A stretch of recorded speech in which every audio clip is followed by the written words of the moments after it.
서영이가 살아있습니다. 그 한마디에 500억 재벌 회장의 다리가 풀렸습니다. 10년 전 장례를 치르고 유고를 안치하고 영정사진 앞에서 술잔을 기울이며 보낸 3650일. 그런데 강원도 산골 요양원 3층 끝 병실에서 죽은 줄 알았던 아내가 뜨개질을 하고 있었습니다. 다른 이름으로 기억을 모두 잃은 채로. 장례를 도맡았던 건 믿었던 동생이었고 그 동생이 보내준 여자와 재혼까지 했습니다. 10년간 감쪽같이 속았던 겁니다.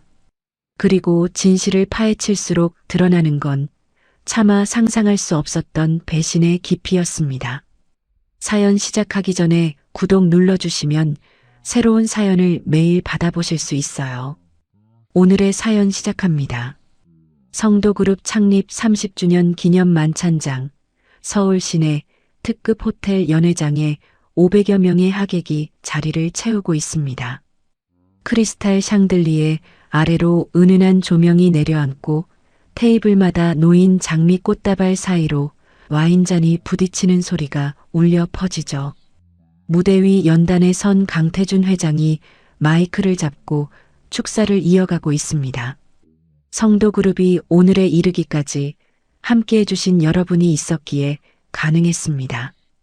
태준이 하객들을 향해 가볍게 고개를 숙이는 순간 무대 아래쪽에서 비서실장 오정환이 다급한 걸음으로 다가와 접힌 메모 한 장을 내밀었습니다. 태준이 말을 이으며 자연스럽게 메모를 펼쳐봅니다. 재단 익명 기부자 추적 결과 기부금 경유 계좌 중 하나가 강원도 횡성군 소재 요양원 명의 계좌와 동일은행, 동일지점 개설, 해당 요양원의 신원 미상 장기 입원 환자 확인 필요. 태준의 입이 멈췄습니다. 축사를 하던 목소리가 뚝 끊기고 메모를 쥔 손가락 끝이 하얗게 질려갔죠. 태준이 한 손으로 연단 모서리를 움켜쥐고 수초간 미동도 하지 않자 눈치 빠른 사회자가 재빠르게 무대 위로 올라와 마이크를 넘겨받았습니다. 회장님께서 잠시 감회가 깊으신 모양입니다. 30년 세월이니 그럴만하죠. 하객들 사이로 웃음이 번졌지만 태준은 이미 무대를 내려오고 있었습니다. 오정환의 팔을 잡아 끌며 호텔 내 비즈니스룸으로 향하는 태준의 걸음이 빨랐죠. 비즈니스룸 문이 닫히자마자 태준이 메모를 테이블 위에 펼쳐놓으며 입을 열었습니다. 이게 대체 무슨 소리야? 처음부터 설명해. 오정환이 서류 가방에서 보고서를 꺼내며 낮은 목소리로 답했습니다. 지난 2년간 재단에 총 8차례 합계 12억 원이 해외 송금을 경유한 차명 계좌를 통해 입금되었습니다. 차명 계좌? 태준이 보고서를 받아들며 눈을 좁혔습니다. 그뿐이 아닙니다. 기부 날짜가 전부 일치합니다. 고 사모님 생신, 회장님과 사모님 결혼기념일, 도련님 생일. 태준의 손이 멈췄습니다. 보고서 위에 나열된 날짜들을 하나하나 짚어 내려가던 태준의 눈동자가 흔들렸죠. 해외 송금의 차명 계좌라면 개인이 혼자서 할 수 있는 구조가 아니잖아. 기부 날짜가 우리 가족 기념일이라는 건 보낸 사람이 이 집안 사정을 속속들이 안다는 뜻이고. 오정환이 고개를 끄덕이며 보고서의 마지막 페이지를 가리켰습니다. 재단 감사팀이 금융 쪽에 조회를 넣었더니 기부금이 경유한 차명 계좌 중 하나가 강원도 횡성군 청솔 요양원 명의 계좌와 같은 은행, 같은 지점에서 개설된 것으로 나왔습니다. 횡성 요양원. 태준이 중얼거리듯 되뇌며 테이블 위에 두 손을 짚었습니다. 손등에 핏줄이 도드라지도록 힘이 들어간 채 한참을 그 자세로 서 있었죠. 내가 직접 가봐야겠다. 같은 시각 한남동 자택 거실에서는 한미라가 와인잔을 기울이고 있었습니다. 만찬에서 먼저 귀가한 미라가 소파에 기대 앉아 텔레비전을 틀어놓은 채 태준을 기다리고 있었죠. 만찬장에서 태준의 축사가 갑자기 끊기던 순간을 분명히 보았을 텐데 미라의 얼굴에는 아무런 동요가 없었습니다. 무관심인지 아니면 무관심을 연기하고 있는 것인지 와인잔에 비친 미라의 표정만으로는 알 수 없었죠. 한참 뒤 귀가하는 승용차 뒷좌석에서 태준이 창밖을 바라보고 있었습니다. 서울의 야경이 스쳐 지나가는 차창 너머로 10년 전의 기억이 떠올랐죠. 강원도 영월 인근 국도에서 발생한 교통사고. 차량은 완전히 불에 타버렸고 시신의 신원은 치아 기록과 소지품으로만 확인되었습니다. 사고 현장을 수습하고 장례 전반을 도맡아 처리한 것은 동생 태식이었죠. 태준 자신은 일본 출장 중이었습니다. 형, 제가 다 처리했습니다. 형수님 유골은 가족 납골당에 모셨습니다. 전화기 너머로 들었던 태식의 목소리가 귓가에 맴돌았습니다. 태준은 그 말을 그대로 믿었죠. 시신을 직접 확인하지 못한 채 동생의 보고만으로 장례를 치렀습니다. 화장 후 유골의 안치도 태식이 했다는 말을 믿었을 뿐 자신이 직접 납골당을 찾아간 기억이 없다는 사실을 태준은 이 순간에야 또렷이 깨달았습니다. 10년 동안 의식 저편에 밀어두었던 석연치 않은 것들이 하나씩 고개를 들기 시작했죠.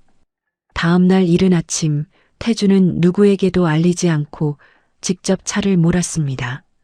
서울에서 2시간 반을 달려 도착한 곳은 산자락에 자리한 낡은 3층 건물이었죠.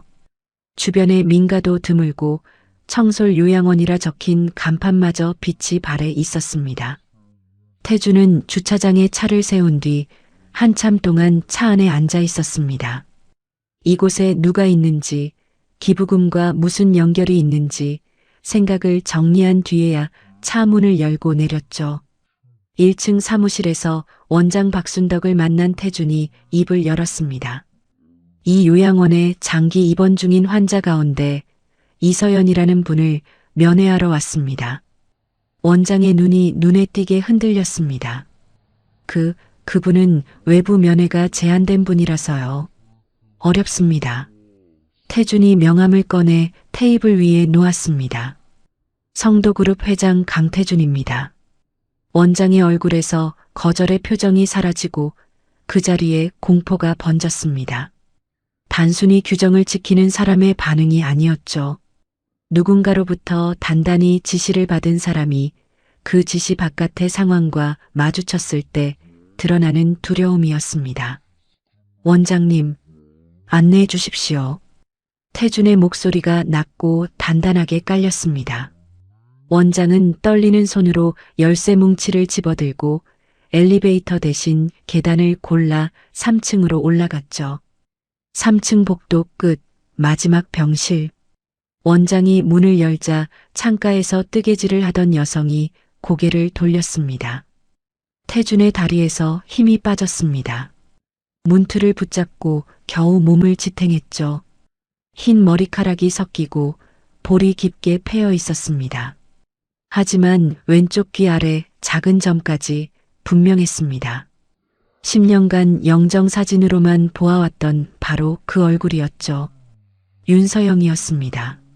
서영은 낯선 방문객을 멍하니 올려다보다가 아무런 인식의 기미 없이 고개를 돌려 다시 뜨개질 바늘을 움직이기 시작했습니다. 서영아. 태준이 떨리는 목소리로 이름을 불렀습니다. 반응이 없었죠. 태준이 한 걸음 다가서며 다시 입을 열었습니다. 나야, 태준이야. 우리 결혼 전에 속초 바다같이 갔잖아. 현우 태어나던 날 병원 복도에서 내가 한 약속 기억나? 서영의 눈동자가 태준 쪽을 향했지만 거기에는 아무런 빛이 없었습니다.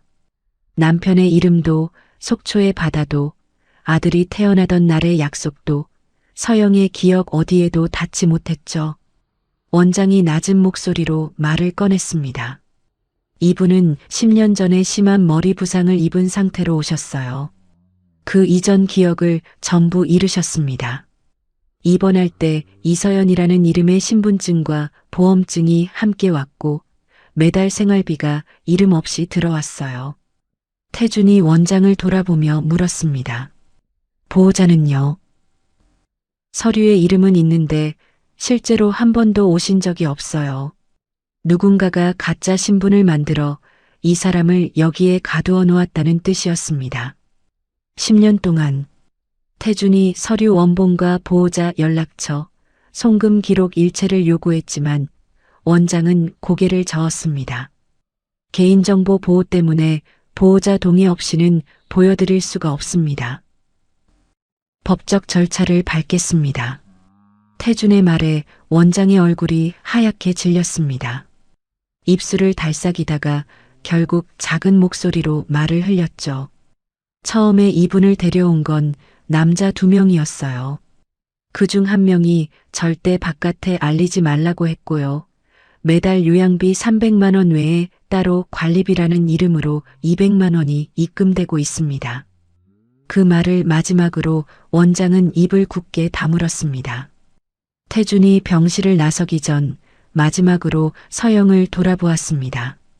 서영은 창밖의 산자락을 바라보며 뜨개질 바늘을 움직이고 있었죠. 바늘 끝에서 만들어지는 무늬가 태준의 눈에 들어왔습니다. 서영이 결혼 초에 태준에게 만들어주던 목도리의 무늬와 같았습니다. 기억의 잔재인지 우연인지 알 수 없었죠.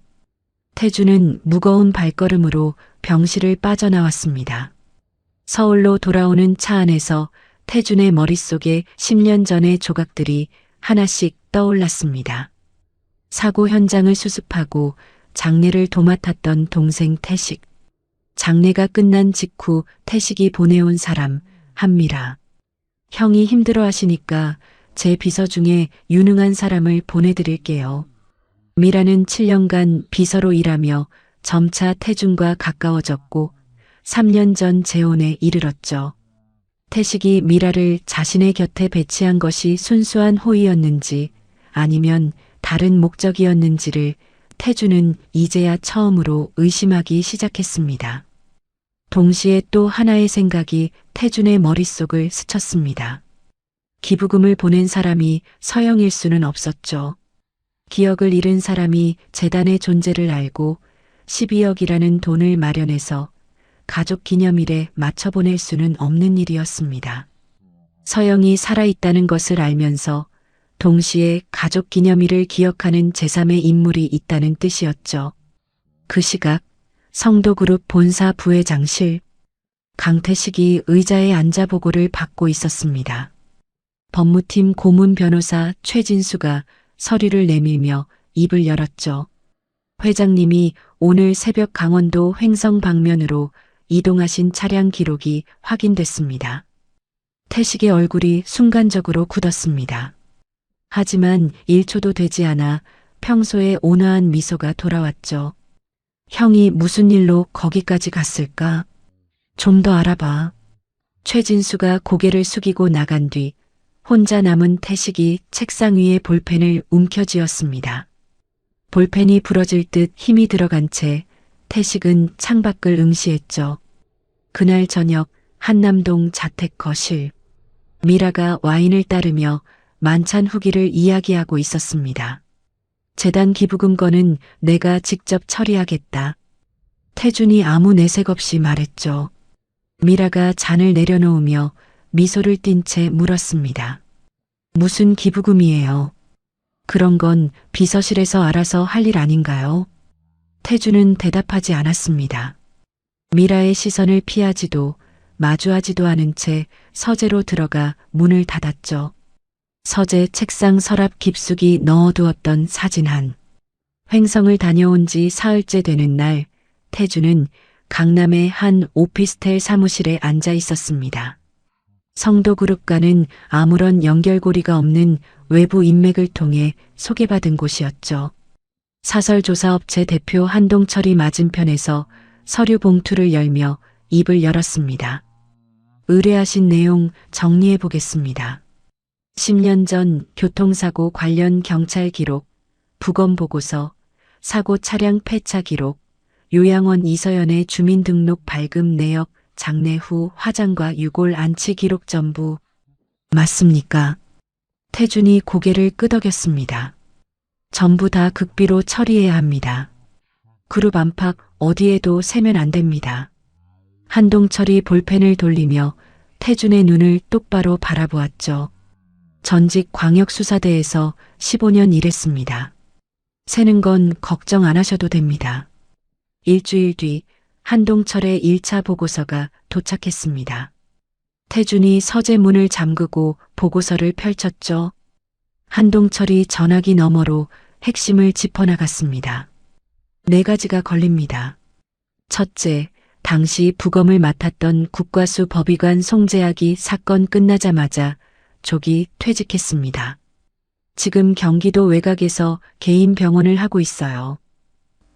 조기 퇴직이라. 둘째, 사고 차량 폐차를 처리한 동진모터스가 부회장님 소유 계열사의 하청업체입니다. 태준의 손가락이 책상 위에서 멈췄습니다. 셋째, 사고 당시 경찰 조서에 목격자가 단 한 명도 없습니다. 그런데 사고 지점이 왕복 2차선 국도예요. 하루 통행량이 꽤 되는 구간인데 목격자가 제로라는 건 맞지 않죠? 넷째는 장례 후 화장은 부회장님이 주도하셨고 유골을 가족 납골당에 모셨다는 기록이 있는데 실제 납골당에는 해당 기록이 없습니다. 화장장 서류에 기재된 유골 인수자도 부회장님 비서실 직원 명의고요. 태준이 전화기를 쥔 손에 힘을 주었습니다. 장례부터 유골까지 전부 태식이 손을 댄 거라는 말이지. 한동철이 짧게 대답했죠. 정황은 그렇습니다. 전화를 끊은 뒤 태준은 의자 등받이에 몸을 기댄 채 한참을 움직이지 않았습니다. 서영이 살아있다면 10년 전 사망신고 자체가 거짓이었죠. 그 말은 자신과 미라의 재혼이 법적으로 문제가 된다는 뜻이고 사망보험금, 상속, 서영 명의 재산 정리까지 10년 동안의 모든 것이 처음부터 다시 따져봐야 한다는 뜻이었습니다.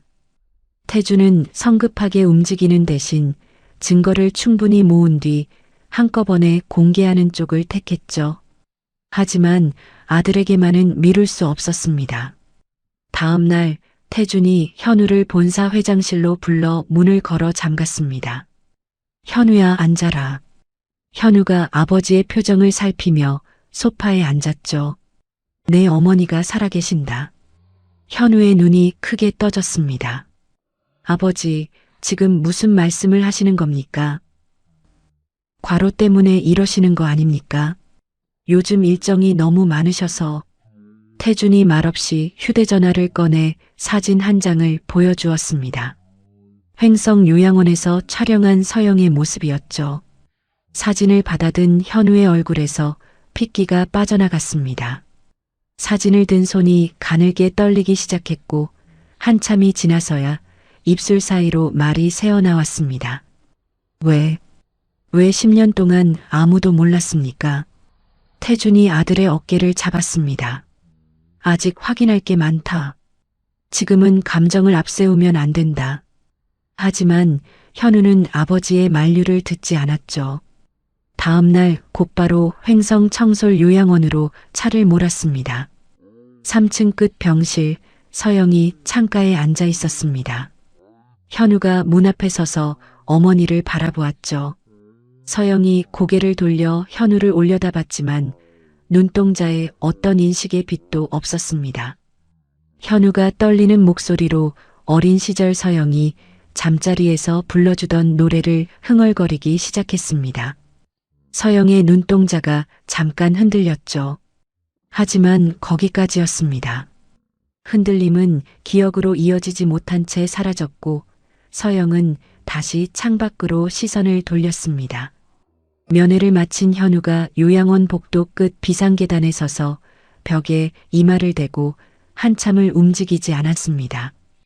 요양원을 나서는 길에 현우가 태준에게 전화를 걸었습니다. 아버지, 삼촌이 한 짓입니까? 아직 확실한 건 없다. 감정대로 움직이면 다 틀어진다. 전화기 너머로 현우의 거친 숨소리가 들려왔습니다. 10년간 가슴 깊이 눌러왔던 것들이 한꺼번에 밀려나오는 듯 했죠. 현우야. 삼촌하고 미라 앞에서는 평소랑 똑같이 행동해라. 우리가 알고 있다는 걸 절대 눈치채게 하면 안 된다.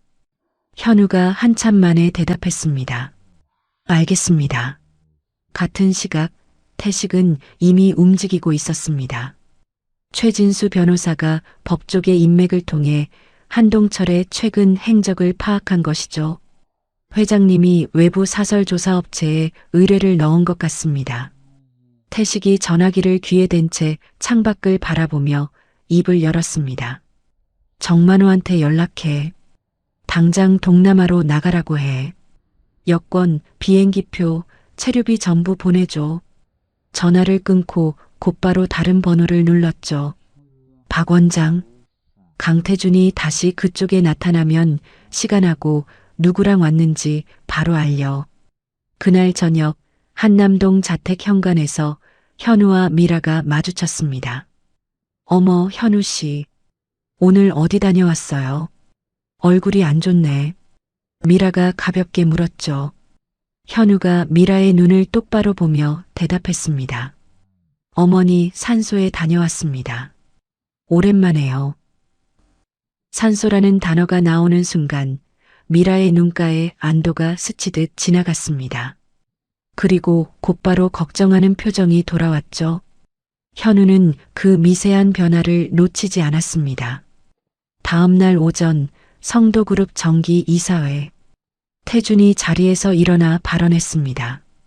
재단 운영의 투명성을 높이기 위해 지난 3년간 재단 수입과 지출 전체에 대해 외부 회계 감사를 실시하겠습니다.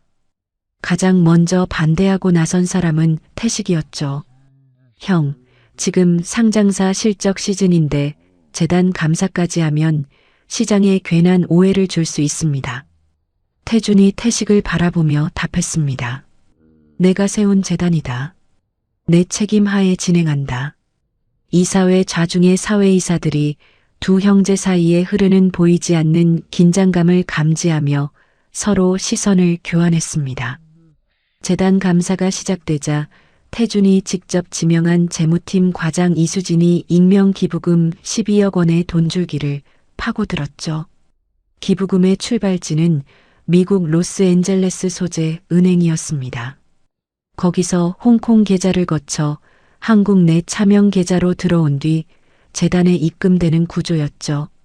이 차명 계좌들 가운데 하나가 10년 전 서영의 사망보험금이 지급된 보험사 계좌와 같은 은행, 같은 지점에서 개설되었고 개설 당시 제출된 신분증의 이름이 이서연이었습니다. 태준이 이수진의 보고서에서 미국 로스앤젤레스라는 글자 위에 시선을 멈추었죠. 서영의 친언니 서진이 그곳에서 사업을 하고 있었습니다. 기부자가 서진일 수 있다는 생각이 처음으로 스쳤지만 서진이 서영의 생존을 알고 보낸 것인지 죽은 동생을 추모하며 보낸 것인지는 알 수 없었습니다. 같은 주말 횡성 요양원에서 서영에게 미세한 변화가 찾아왔습니다. 담당 간호사 김유라가 태준에게 전화를 걸어보고 했죠. 밤마다 같은 꿈을 꾸시고 깨어나서 아이가 울고 있어. 아이를 찾아야 해라고 반복하세요. 낮에는 정원에서 돌멩이를 주워서 바닥에 강이라는 글자를 새기시고요. 식당에서 된장찌개가 나오면 숟가락을 들다 말고 한참 동안 그릇만 내려다보세요. 태준이 전화기를 쥔 채 눈을 감았습니다. 10년간 완전히 닫혀있던 기억의 벽에 금이 가기 시작한 것이었죠. 며칠 뒤 한동철의 2차 보고가 올라왔습니다. 사고 현장을 처음 신고한 전화의 발신 번호가 인근 주민이 아니라 서울 지역 휴대전화였습니다. 당시 부회장님 비서실 소속 직원 명의예요. 태준의 눈이 좁아졌죠. 더 있습니다. 사고 당일 부회장님이 회장님께 본사에서 긴급회의 중이라고 하셨는데 실제로는 강원도 영월 근처 리조트의 법인카드로 결제한 기록이 남아 있습니다. 태식이가 그날 현장 근처에 있었다는 거지. 정황상 그렇습니다. 그리고 한 가지 더. 사고 차량에서 나왔다는 사모님 소지품, 지갑하고 반지가 사건 종결 한 달 만에 폐기 처리됐습니다. 보통 이런 사건 증거물은 최소 5년은 보관하거든요. 폐기를 승인한 당시 수사과장이 지금 부회장님 계열사에서 자문역을 하고 있고요. 한동철이 잠시 말을 멈추었다가 덧붙였습니다. 특히 결혼 반지가 걸립니다. 차량이 완전히 불에 탄 사고에서 반지가 멀쩡하게 나왔다는 건 불이 난 다음에 일부러 갖다 놓았을 가능성이 높아요. 실제 반지는 사모님이 끼고 계셨을 테니 요양원 쪽에 있을 겁니다. 태준이 천천히 입을 열었습니다. 사고 차량에 있던 시신이 서영이가 아니라면 그 시신은 대체 누구야? 한동철이 고개를 끄덕였죠. 그 부분도 별도로 파악해봐야 합니다. 단순 은폐가 아니라 다른 사람의 시신을 이용했을 가능성이 있으니까요. 보고서를 모두 읽은 태준이 서재 벽에 걸린 가족사진 앞에 서서 한참을 움직이지 않았습니다. 서영이 살아있던 시절 현우의 초등학교 입학식 날 네 식구가 함께 찍은 사진이었죠. 사진 속에서 태준의 옆에 서서 환하게 웃고 있는 태식의 얼굴을 태준이 바라보았습니다. 수십 년간 동생을 향해 쌓아온 신뢰와 고마움이 한꺼번에 무너져 내리는 것을 느끼면서도 태준은 이를 악물었습니다. 지금 감정에 이끌려 성급하게 태식을 마주했다가 증거가 사라지면 서영에게 진실을 되돌려줄 기회마저 놓치는 것이었죠. 같은 시각 태식의 자택 서재. 최진수 변호사가 맞은편에 앉아 있었습니다. 형이 어디까지 알고 있는지 파악해. 그리고 요양원에 있는 형수를 다른 시설로 옮길 준비를 시작해. 최진수가 난색을 보이며 말했죠. 이 시점에서 환자를 옮기면 오히려 의심을 사지 않겠습니까? 태식이 책상 위에 손을 내려놓으며 최진수를 똑바로 바라보았습니다. 가만히 있으면 형이 먼저 움직여. 증거가 모이기 전에 판을 흔들어야 해. 그날 밤늦게 횡성 청솔 요양원. 간호사 김유라가 서영의 병실 문을 열고 마지막 순회를 돌았습니다. 서영은 잠들지 않은 채 침대에 앉아 창밖의 어둠을 바라보고 있었죠. 이서연 씨, 안 주무세요? 서영이 천천히 고개를 돌리며 작게 중얼거렸습니다. 그 이름이 내 이름이 맞는 건지. 재단 감사가 시작된 지 열흘째 되는 날 오전, 태준이 회장실에서 서류를 검토하고 있을 때 문이 열렸습니다. 비서의 안내도 없이 예고도 없이 한 여성이 성큼 걸어 들어왔죠. 윤서진이었습니다. 태준이 자리에서 일어서기도 전에 서진이 회장실 한가운데 서서 입을 열었습니다. 제 동생 유골이 어디 있는 겁니까? 서진의 목소리가 떨리고 있었지만 눈은 태준을 똑바로 쏘아보고 있었죠. 형님. 형님이 아니라 대답을 해주세요. 나는 미국에서 돌아오자마자 서영이 묘를 찾아갔어요. 가족묘지, 서울 시내 납골당, 화장장 기록까지 전부 뒤졌어요. 어디에도 윤서영이라는 이름이 없었어요. 서진이 가방에서 사진 한 장을 꺼내 태준의 책상 위에 내려놓았습니다. 태식 씨가 10년 동안 매년 보내온 묘소 사진이에요. 이 장소를 직접 찾아갔더니 전혀 다른 사람 묘였어요. 이게 대체 무슨 겁니까? 태준이 사진을 내려다보았습니다. 잠시 침묵이 흘렀죠. 서진의 거친 숨소리만이 회장실 안을 채우고 있었습니다. 형님, 앉으세요. 앉으라고요? 지금 그런 말이 나옵니까? 서영이가 살아있습니다. 서진의 몸이 한순간 굳었습니다. 입술이 달싹이다가 소리가 되지 못하고 무릎에서 힘이 빠져 소파 위로 주저앉았죠. 뭐라고? 뭐라고 했어요? 서영이가 강원도 횡성요양원에서 10년째 다른 이름으로 입원해 있었습니다. 기억을 전부 잃은 상태로 서진이 두 손으로 얼굴을 감쌌습니다. 어깨가 가늘게 떨리기 시작했죠. 태준이 자리에서 일어나 물을 한 잔 따라 서진 앞에 놓았습니다. 한참이 지나서야 서진이 얼굴을 들었습니다. 눈이 벌겋게 젖어 있었죠. 형님, 재단에 2년 동안 들어온 기부금, 미국 로스앤젤레스에서 보낸 거라고 했죠. 그거 보낸 사람이 형님 아닙니까? 서진이 눈물을 손등으로 닦으며 고개를 끄덕였습니다. 동생이 죽은 뒤로 매년 생일, 결혼기념일, 현우 생일마다 재단에 보냈어요. 서영이를 추모하는 마음으로요. 동생이 살아있는 줄은 꿈에도 몰랐어요. 태준이 고개를 숙이며 낮은 목소리로 말했습니다. 형님, 기부금이 경유한 차명 계좌하고 요양원 관련 계좌가 같은 은행, 같은 지점에서 열린 게 확인됐습니다. 아직 정확한 경위는 파악 중입니다. 서진이 주먹을 쥐며 물었죠. 누가 이런 짓을 한 건데요? 태준이 대답 대신 잠시 창밖을 바라보았습니다. 형님, 서영이를 만나러 가시죠. 태준과 서진이 함께 횡성요양원에 도착한 것은 그날 오후였습니다. 3층 끝 병실 문이 열리고 서영이 창가에서 고개를 돌렸죠. 서영의 눈동자가 서진의 얼굴 위에서 멈추었습니다. 태준을 볼 때도 현우를 볼 때도 아무런 반응이 없던 그 눈동자가 흔들리기 시작했습니다. 이 사람, 알 것 같아. 서진이 숨을 멈추었죠. 한 걸음 또 한 걸음 다가가며 입을 열었습니다. 영희야.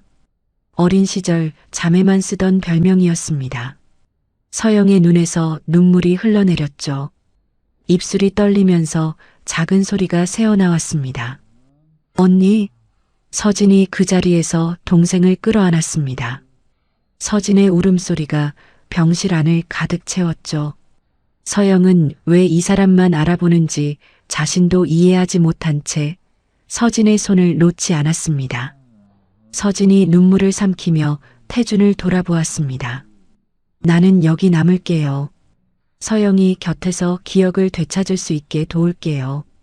서진은 그날 바로 요양원 인근에 숙소를 잡았죠. 서진이 요양원에 나타났다는 보고가 태식에게 전해지는 데는 반나절도 걸리지 않았습니다. 원장 박순덕이 태식 쪽에 즉시 연락한 것이었죠. 태식이 서재에서 전화를 받으며 의자 팔걸이를 움켜쥐었습니다. 태식이 서진을 두려워하는 이유는 분명했죠. 10년 전 서영이 사고를 당하기 한 달 전의 일이었습니다. 서영이 서진에게 국제우편으로 편지를 보냈죠. 그 편지에는 이렇게 적혀 있었습니다. 아버님이 돌아가시기 직전에 나한테 봉투를 하나 맡기셨어. 안에 유언장이 들어있는 것 같은데 어떻게 해야 할지 모르겠어. 태식은 이 편지의 존재를 알고 있었습니다. 서진이 이 내용을 태준에게 전하면 유언장을 숨긴 이유가 드러나게 되는 것이었죠.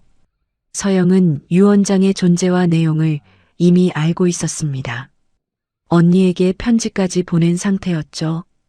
유언장 원본을 가져오는 것만으로는 끝나지 않았습니다. 서영이 태준에게 시아버지 유언장이 있었다고 한마디만 하면 태준은 그것을 추적할 것이었죠. 태식은 유언장과 서영의 입을 동시에 막아야 했습니다. 서영을 죽이지 않고 기억을 잃은 채 격리한 것은 태식의 판단으로는 살인이라는 선을 넘지 않으면서 증언을 영구히 틀어막는 방법이었죠. 태식이 최진수 변호사에게 전화를 걸었습니다. 서진이 한테 한국국세청 쪽으로 역외 탈세 조사를 유도할 수 있는 길이 있는지 알아봐. 서진이 발을 묶어야 해. 전화를 끄는 태식이 다시 번호를 눌렀죠. 서진이가 묵고 있는 숙소 위치 파악해서 사람을 붙여. 같은 시기 현우는 아버지에게 알리지 않고 따로 움직이고 있었습니다. 어머니 사고 당시 담당이었던 은퇴 형사 박종태를 수소문한 끝에 경기도 양평의 낚시터에서 박종태를 찾아냈죠. 10년 전 영월에서 있었던 교통사고 건으로 왔습니다. 박종태가 낚싯대를 감아올리며 고개를 저었습니다. 종결된 사건이야. 할 말 없어. 어머니가 살아계십니다. 박종태의 손이 멈췄죠. 가짜 신분으로 10년째 요양원에 갇혀 계셨습니다. 기억을 전부 잃은 채로 박종태가 낚싯대를 내려놓고 천천히 현우를 돌아보았습니다. 늙은 형사의 얼굴에 10년 묵은 그림자가 드리워졌죠. 한참을 말없이 앉아있던 박종태가 입을 열었습니다. 당시 영월경찰서 수사과장이 직접 나를 불렀어. 유족도 사망을 인정했으니 더 파지 마라 그랬지. 나는 경위에 불과했으니까 거역할 수가 없었어. 박종태가 무거운 몸을 일으켜 집 안으로 들어가더니 금고에서 낡은 노트 한 권을 꺼내왔습니다. 여기 내가 개인적으로 적어둔 거야. 당시 의문점을 항목별로 정리해놨어. 현우가 노트를 받아들었죠. 첫째, 사고 차량 시신의 혈액형이 A형이었는데 내 어머니 병원 기록상 혈액형은 B형이야. 둘째, 치아 기록 대조를 맡은 치과 의사가 성도그룹 계열사 임원의 처남이야. 셋째, 차가 완전히 타버렸는데 결혼 반지하고 지갑이 멀쩡하게 나왔어. 불이 난 다음에 일부러 갖다 놓은 거지. 현우의 손에 힘이 들어갔습니다. 이것은 단순한 은폐가 아니었죠. 신원을 알 수 없는 다른 사람의 시신으로 어머니의 죽음을 꾸민 치밀하게 계획된 범죄였습니다. 박종태가 현우의 어깨를 짧게 두드렸죠. 이걸로 진실을 밝혀줘. 나도 10년 동안 짊어지고 산 짐을 내려놓을 수 있게. 현우가 즉시 태준에게 연락하여 메모 내용을 보고했습니다. 태준이 한동철에게 추가 의뢰를 넣었죠. 10년 전 영월 근처에서 여성 실종이나 변사 사건이 있었는지 찾아봐. 사고 시점이랑 겹치는 미제 사건으로. 이 의뢰는 사건의 성격을 완전히 바꾸는 것이었습니다. 사고 은폐에서 살인 의혹으로 위기감을 느낀 태식이 먼저 움직였습니다. 성도그룹 이사회 긴급 소집을 요청하여 회장 직무대행 안건을 올린 것이죠. 회장이 최근 몇 주간 경영 일정을 비우고 개인 활동에 치중하고 있어 주요 의사결정이 지연되고 있습니다. 사회이사 3명 중 2명에게는 이미 사전 접촉이 끝난 상태였습니다. 형의 건강이 좋지 않아 일시적 조치가 필요하다는 명분이었죠. 이사회 당일 태준이 자리에서 일어났습니다. 이 안건은 부회장 개인의 이해관계에서 나온 것입니다. 내 경영 능력이나 건강에는 아무 문제가 없습니다. 태준이 이사회 멤버들을 하나하나 바라보며 말을 이었죠. 최근 재단 감사에서 자금 흐름의 이상 징후가 발견되었습니다. 이 부분에 대해서는 추후 별도로 보고하겠습니다. 표결 결과 직무대행 안건은 찬반 동수로 부결되었습니다. 하지만 태식이 공개석상에서 형에게 칼을 겨눴다는 사실 자체가 그룹 안에 충격을 던졌죠. 이사회가 끝난 직후 미라가 태식을 만났습니다. 성도그룹 본사 인근의 한 건물 지하 주차장이었죠. 이사회에서 실패했으면 나도 따로 움직여야지. 서영이 기억을 되찾기 전에 정리 못하면 나는 공범이 되는 거야. 미라가 차 창문을 내리며 말했습니다. 서영을 요양원에서 빼내서 다른 시설로 옮겨야 해. 다시 사라지게 만들어야 한다고. 태식이 고개를 저었죠. 해외는 위험해. 국내 다른 곳으로 옮기자. 그날 밤 횡성 요양원 정원에서 서진이 서영과 산책을 하고 있었습니다. 서영이 갑자기 걸음을 멈추었죠. 그 사람이 차에 태웠어. 내가 아는 사람이었어.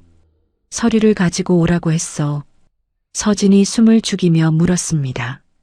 그 사람이 누구였어? 서영이 이마를 움켜쥐며 고개를 흔들었죠. 얼굴이 자꾸 지워져. 그런데 그 사람을 믿었어. 가족이었던 것 같아. 서진의 머릿속에서 10년 전 서영에게 받았던 편지의 내용이 떠올랐습니다. 시아버지가 남긴 봉투, 유언장. 서영이 말하는 서류가 그 유언장일 가능성이 높았죠. 서진이 곧바로 태준에게 전화를 걸었습니다. 서영이가 사고 당일 기억을 조금씩 떠올리고 있어요. 누군가가 서류를 가져오라고 했대요. 그 서류가 시아버지 유언장일 수 있어요. 서진이 숨을 고르며 말을 이었죠. 10년 전에 서영이가 나한테 편지를 보냈어요. 시아버지가 돌아가시기 전에 봉투를 맡기셨다고, 안에 유언장이 들어있는 것 같다고. 그 편지 원본이 미국 집에 있어요. 지인한테 부탁해서 바로 보낼게요. 전화를 끊은 태준이 현우에게 연락했습니다. 요양원에 사설 경호원을 배치해라. 어머니하고 이모님 곁에 사람을 붙여. 동시에 한동철에게도 긴급 의뢰를 넣었죠. 태식이하고 미라 최근 동선 파악해줘. 통화 내역도 가능하면. 하지만 태식 역시 같은 밤 움직이고 있었습니다. 요양원에 심어둔 야간 당직 직원을 통해 서영이 가족이었던 사람이 서류를 가져오라고 했다는 말을 했다는 보고를 받은 것이죠. 태식이 최진수에게 전화를 걸었습니다. 서영이 옮기는 거 이번 주 안에 해. 다음 날 새벽 현우가 배치한 경호원이 요양원 주변을 정찰하듯 오가는 낯선 승합차를 발견하여 현우에게 보고했습니다. 현우가 태준에게 전화를 걸었죠. 아버지, 요양원 주변에 정체 모를 차가 돌고 있습니다. 태준의 목소리가 단호하게 떨. 그날 밤 11시 현우가 직접 차를 몰고 요양원에 도착했습니다. 경호원 2명이 선발 차량과 후미 차량으로 나뉘어 대기하고 있었죠. 현우가 3층 병실로 올라가자 서진이 서영의 짐을 이미 챙겨놓고 기다리고 있었습니다. 이모님 준비되셨습니까? 서진이 고개를 끄덕이며 서영의 팔을 잡아 일으켰죠. 영희야, 우리 잠깐 다른 데로 가자. 언니가 같이 있을 테니까 걱정 마. 서영이 불안한 눈으로 어두운 창밖을 바라보다가 서진의 손을 꼭 잡았습니다. 세 사람이 1층으로 내려와 차에 오르자 경호원이 무전으로 출발 신호를 보냈죠. 서울 근교 별장까지의 이동 경로를 3가지로 준비해 두었고 추적 여부를 확인하며 경로를 바꿔가며 달렸습니다. 같은 시각 태식이 보낸 승합차가 요양원에 도착했습니다. 3층 끝 병실 문을 열었을 때 방은 비어 있었죠. 원장 박순덕이 떨리는 목소리로 전화를 걸었습니다. 갑자기 보호자가 와서 데려갔습니다. 불과 1시간 차이였습니다. 새벽 1시 별장에 무사히 도착했습니다. 서영이 낯선 공간에서 경계하듯 주위를 둘러보았죠. 서진이 서영의 등을 쓸어주며 방으로 안내했고 현우가 요양원에서 가져온 뜨개질 도구와 담요를 침대 옆에 놓아주자 서영의 어깨에서 조금씩 힘이 빠졌습니다. 별장에는 사설 경호업체 인원 4명이 24시간 교대로 상주하기 시작했죠. 현우가 서영의 소지품을 정리하다가 작은 상자 하나를 열었습니다. 요양원 원장이 보관하고 있던 서영의 결혼 반지였죠. 10년 전 서영이 사고를 당했을 때 실제로 끼고 있었던 것을 의식 없이 입원한 서영의 손가락에서 간호사가 빼서 보관해 둔 것이었습니다. 현우가 반지를 손바닥에 올려놓고 한참을 들여다보았습니다. 사고 현장에서 멀쩡하게 발견되었다는 반지는 가짜였죠. 어머니의 진짜 반지는 여기 이 작은 상자 안에 10년을 기다리고 있었습니다. 현우가 태준에게 전화를 걸었습니다. 아버지, 별장에 무사히 도착했습니다. 그리고 어머니 결혼 반지를 찾았습니다. 사고 현장에 있던 반지는 가짜였어요. 어머니 진짜 반지는 요양원에 있었습니다. 전화기 너머로 태준의 숨소리만 한참 들려왔죠. 가져와라. 내가 보관하마. 이틀 뒤 태준이 서울소재대학병원 신경정신과를 찾았습니다. 기억회복 분야에서 국내 최고로 꼽히는 신혜원 교수의 진료실이었죠. 태준이 서영의 사연을 설명하고 최근 나타나고 있는 기억 파편들을 하나하나 전했습니다. 뜨개질 패턴, 정원에 새긴 강자, 된장찌개 앞에서의 반응, 언니를 알아본 것, 그리고 사고 당일의 기억 조각. 신혜원이 펜을 내려놓으며 입을 열었습니다. 10년이 지났지만 감정과 관련된 기억은 가장 오래 남는 영역이에요. 요양원에서 보인 행동들, 뜨개질이나 강자를 새기거나 된장찌개에 반응한 것, 이런 것들은 기억이 돌아오기 전에 먼저 나타나는 전조입니다. 태준이 물었죠. 10년이나 막혀 있던 게 이제 와서 열릴 수 있습니까? 열릴 수 있습니다. 이미 틈이 생기기 시작한 거예요. 그동안 쌓여온 균열이 안전한 환경과 가까운 사람이라는 단서를 만나면 한꺼번에 터지는 경우가 있어요. 신혜원이 서영이 언니만 알아본 것에 대해서도 설명을 이었습니다. 어린 시절부터 형성된 형제 사이의 유대감은 감정 기억 중에서도 가장 깊은 곳에 새겨져 있어요. 남편이나 자녀에 대한 기억보다 더 깊은 층에 있죠. 기억을 잃은 분들이 마지막까지 남겨두는 게 바로 이 부분이에요. 태준의 눈에 빛이 돌아왔습니다.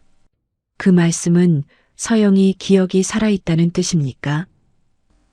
기억의 기반이 건재하다는 긍정적 신호입니다. 주 3회 별장으로 제가 직접 가겠습니다. 별장에서의 첫 치료가 시작되었습니다. 신혜원 교수가 태준이 준비한 과거 사진, 가족이 자주 듣던 음악, 서영이 결혼 초에 사용하던 향수를 하나씩 꺼내 놓았죠. 서영이 사진첩을 넘기다가 특정 페이지에서 손이 멈추었습니다. 현우의 초등학교 졸업 앨범이었죠. 서영이 앨범 속 한 아이의 사진을 손가락으로 짚었습니다. 이 아이, 맨날 무릎이 까져서 왔어. 운동장에서 넘어지고 옆에서 지켜보던 현우가 고개를 숙였습니다. 참고 있던 눈물이 쏟아져 내렸죠. 서영이 떨리는 손을 뻗어 현우의 머리를 쓸어내렸습니다. 왜 울어? 다 나았잖아. 현우가 고개를 들지 못한 채 어머니의 손을 잡았습니다. 10년 만에 처음으로 엄마와 아들이 같은 기억 속에서 만나는 순간이었죠. 치료가 진행되는 동안 태준은 법적 반격을 준비했습니다. 한동철이 수집한 증거들을 모두 정리하여 변호사 권도연에게 넘겼죠. 태식의 리조트 투숙 기록, 폐차업체와 계열사의 연결 문서, 법의관 조기 퇴직 정황, 최초 신고, 전화의 비서실 직원 명의 증거물 조기 폐기 기록, 유골 안치 기록의 허위, 은퇴 형사 박종태의 수사 메모, 요양원에서 찾아낸 서영의 진짜 결혼 반지. 권도연이 서류를 하나씩 넘기며 입을 열었습니다. 지금 상태로도 검찰 고발은 됩니다. 다만 핵심이 두 가지예요. 서영 씨 본인이 직접 진술하면 입증력이 확 올라가고 사고 차량에 있던 시신의 신원이 밝혀지면 살인 혐의까지 갈 수 있습니다. 권도연이 펜을 내려놓으며 덧붙였죠. 그리고 서영 씨 법적 신분부터 복원해야 합니다. 10년 전 사망 신고를 무효로 만드는 소송을 먼저 내야 해요. 이게 되어야 서영 씨가 자기 이름으로 진술서에 서명도 하고 보험도 들고 병원 치료도 제대로 받을 수 있습니다. 태준이 고개를 끄덕였습니다. 바로 진행해 주십시오. 권도연의 법률팀에서 사망 신고, 무효 확인 소송 서류를 맡은 것은 팀 소속 변호사 정하은이었습니다. 현우가 하은에게 어머니의 사연을 설명하며 가족관계 서류를 전달하는 과정에서 두 사람이 자주 연락하게 되었죠. 한편 태식과 미라는 서영이 요양원에서 사라졌다는 것을 파악하고 추적에 나섰습니다. 미라가 한남동 자택에서 태준의 서재에 몰래 들어가 노트북과 서류함을 뒤졌지만 태준이 관련 자료를 이미 전부 별장으로 옮긴 뒤여서 아무것도 찾지 못했죠. 태식은 한동철의 조사업체를 역추적하려 했지만 한동철이 보안에 철저하여 의뢰 내용은커녕 의뢰인 신원조차 노출되지 않았습니다. 궁지에 몰린 태식이 방향을 바꿨죠. 거래은행장을 비밀리에 만나 태준의 자금 흐름을 간접적으로 견제하려 했고 동시에 경제지 기자 2명에게 성도그룹 회장이 정신적 문제로 경영 공백이 심각하다는 내용을 흘렸습니다. 이 기사가 포털 메인에 뜨면서 성도그룹 주가가 장중 한때 9% 가까이 떨어졌죠. 현우가 아버지를 대신해 긴급 기자회견에 나섰습니다. 회장님은 건강하시고 정상적으로 경영활동을 수행 중입니다.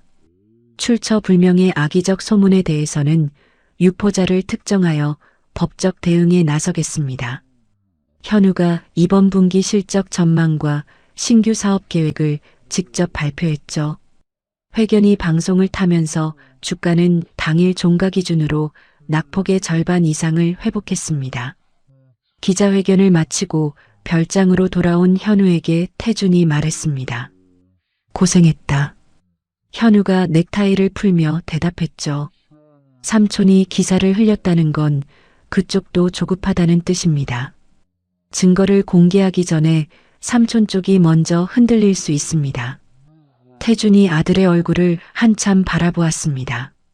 아버지를 돕는 아들이 아니라 전략적으로 이 싸움에 뛰어든 경영인의 눈빛이 거기 있었죠.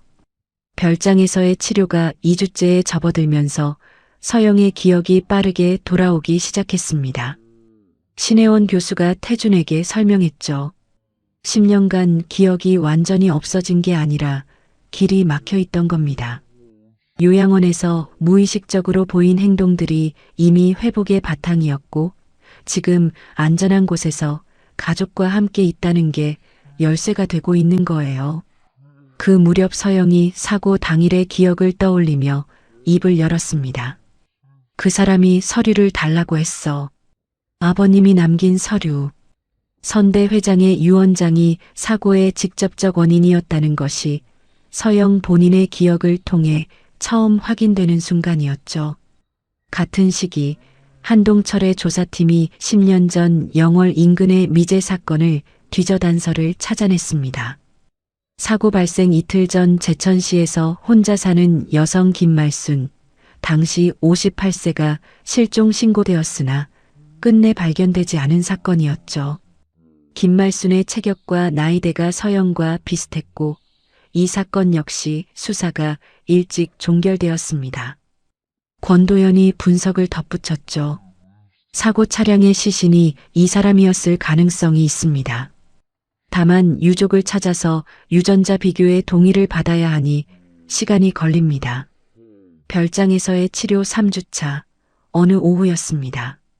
서영이 신혜원 교수와의 상담 도중 갑자기 의자에서 벌떡 일어났죠. 태식이었어. 서영의 목소리가 떨리고 있었습니다. 전화를 건 사람, 유언장을 가져오라고 한 사람, 약속 장소에서 기다리고 있던 사람. 태식이었어. 서영이 이마를 움켜쥐며 몸을 앞으로 숙였습니다. 격한 두통과 함께 숨이 거칠어졌고 신혜원 교수가 즉시 서영의 어깨를 잡고 호흡을 안정시켰죠. 한참이 지나 서영의 숨이 가라앉은 뒤 태준이 병실 안으로 들어왔습니다. 서영이 태준을 올려다보며 말했습니다. 그 사람은 태식이었어. 당신 동생이 나를 부른 거야. 태준은 이미 알고 있었죠. 정황으로, 증거로, 추론으로 짐작하고 있었습니다. 하지만 서영의 입에서 직접 그 이름이 나오는 순간의 무게는 전혀 다른 것이었죠.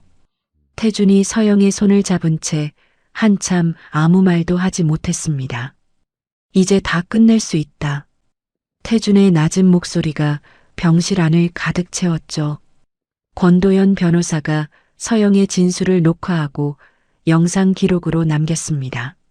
서영 씨 진술과 그동안 모은 증거를 합치면 고발 요건은 충분합니다.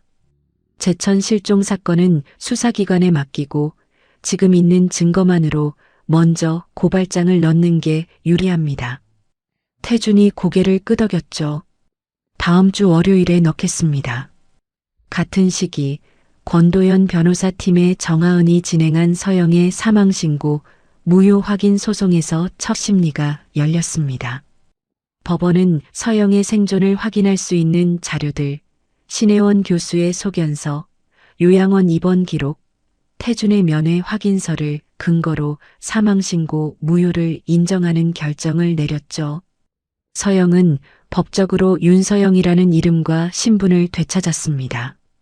건강보험에 다시 가입하고 주민등록을 새로 올리는 절차가 시작되었죠. 이제 서영은 자기 이름으로 병원을 다니고 서류에 서명하고 새 별장에서의 치료가 한 달을 넘기면서 서영의 기억은 거의 대부분 돌아왔습니다. 신혜원 교수 앞에서 서영이 사고 당일의 전말을 시간 순서대로 진술하기 시작했죠. 그날 아침에 태식이가 전화를 했어요. 아버님 유언장 원본을 가지고 영월 쪽으로 와달라고. 형한테 보여주기 전에 내용을 먼저 확인하고 싶다고 했어요. 서영이 무릎 위에 놓은 손을 꼭 쥐며 말을 이었습니다. 유언장이 든 봉투를 들고 차를 몰고 갔어요. 영월 인근 국도를 달리는데 맞은편에서 큰 트럭이 중앙선을 넘어왔어요. 서영의 목소리가 가늘게 떨렸죠. 부딪히기 직전에 백미러를 봤어요. 뒤에서 검은색 차 한 대가 따라오고 있었어요. 충돌하고 나서 누군가가 나를 차에서 끌어내는 느낌이 있었어요. 그 다음은 기억이 끊기고 다시 떠오른 건 낯선 병실에서 이서연이라는 이름표를 달고 누워있던 거예요. 신혜원 교수가 녹화 장비가 제대로 작동하는지 확인하며 고개를 끄덕였습니다. 태준이 한동철에게 서영의 진술 중 뒤따르던 검은색 차에 대한 확인을 의뢰했죠. 한동철이 이틀 만에 결과를 가져왔습니다. 한국도로공사 기록 보관소에서 사고 당일 영월 인근 톨게이트 통과 차량 기록을 확보했습니다. 부회장님 비서실 소속 법인 차량 한 대가 사고 발생 40분 전에 해당 구간을 통과했습니다. 태준이 전화기를 쥔 손에 힘을 주었죠. 태식이 쪽 사람이 미리 가서 기다리고 있었다는 거지. 사고 후 사모님을 현장에서 빼내서 요양원까지 옮긴 것도 이 차량이었을 가능성이 높습니다.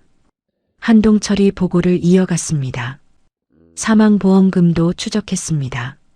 사모님 사망 당시 회장님 명의로 지급된 보험금 3억 원의 청구 서류를 실제로 작성하고 제출한 것은 부회장님 비서실이었습니다. 보험금이 회장님 계좌에 들어온 직후 그중 1억 2천만 원이 부회장님 관련 차명 계좌로 넘어갔고요.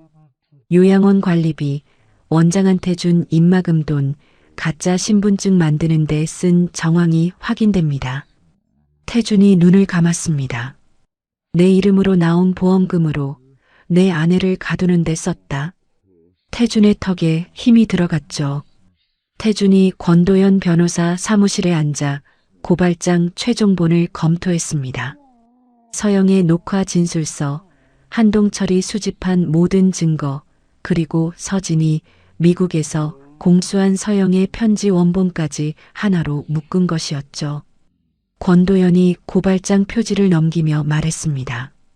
혐의는 살인미수, 문서 위조, 시신 위장 은닉, 보험 사기, 증거 없애기 교사. 피고 발인은 강태식, 한미라 2명입니다. 태준이 펜을 들어 마지막 서명란에 이름을 적었습니다. 펜을 내려놓는 태준의 손이 미세하게 떨렸죠. 고발장 접수 당일 검찰청을 나선 태준이 별장의 서영에게 전화를 걸었습니다. 접수했다. 이제 시작이야. 전화기 너머로 서영의 숨소리만 한참 들려왔죠. 고마워. 서영의 목소리가 작게 떨렸습니다. 서영의 옆에서 서진이 서영의 어깨를 감싸 안았죠. 검찰 수사가 시작되었습니다. 오전 9시 수사관 12명이 동시에 두 곳으로 투입되었죠. 태식의 삼성동 자택과 성도그룹 본사 부회장실에 대한 압수수색이었습니다. 태식이 부회장실에서 영장을 확인한 뒤 담담한 표정을 유지하며 최진수 변호사에게 전화를 걸었죠. 하지만 최진수는 받지 않았습니다. 이미 별도로 검찰에 소환되어 조사를 받고 있었기 때문이었죠. 태식이 전화기를 내려놓으며 창밖을 바라보았습니다. 자신의 방어선이 안에서부터 무너지고 있다는 것을 감지한 눈빛이었죠. 최진수에 대한 검찰 조사에서 결정적 진술이 나왔습니다. 처음에는 입을 다물고 있던 최진수가 검찰이 문서 위조 공동 혐의를 제시하자 태도를 바꾼 것이었죠. 10년 전 태식 부회장의 지시로 사고 현장의 증거물 처리를 조율했습니다.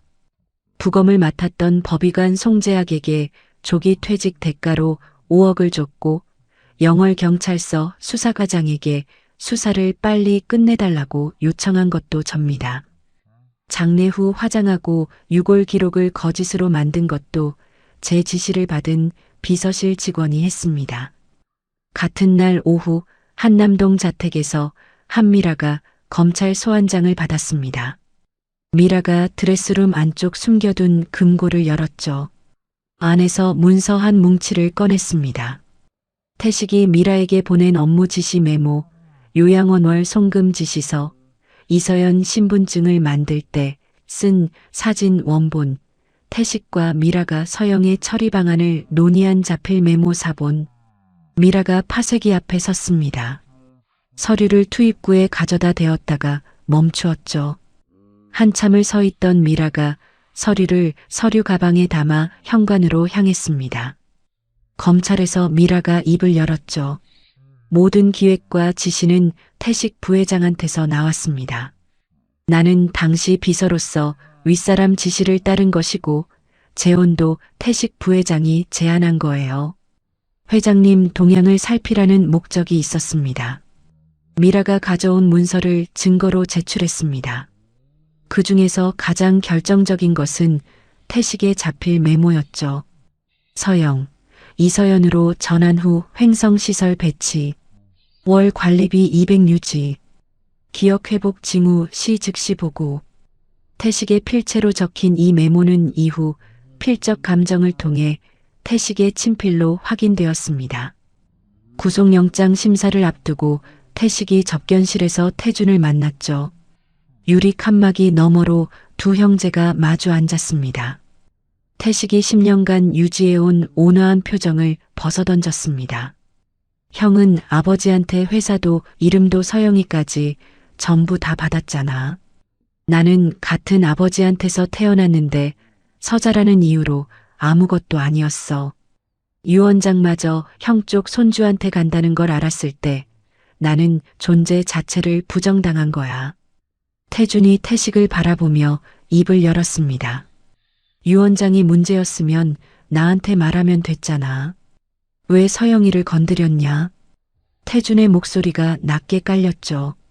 서영이가 유 원장 내용을 알고 있어서 입을 막아야 했다는 거 아니냐? 나를 속이려고 내 아내를 10년 동안 가둬놓은 거잖아. 태식이 대답하지 못했습니다. 고개가 천천히 숙여졌죠. 유리 너머로 마주한 두 형제 사이에 수십 년의 관계가 회복할 수 없는 균열을 남기고 있었습니다. 태식의 구속과 미라의 재판 회부 소식이 주요 언론에 대대적으로 보도되었습니다. 성도그룹 주가가 이틀 연속 급락했고 거래은행이 대출 심사를 강화하겠다고 통보했으며 해외 합작사 두 곳이 계약 재검토를 요청해왔죠. 태준이 직접 기자회견에 나섰습니다. 부끄러운 일입니다. 하지만 사실을 숨기지 않겠습니다. 이 사건은 그룹의 경영 문제가 아니라 개인의 범죄입니다.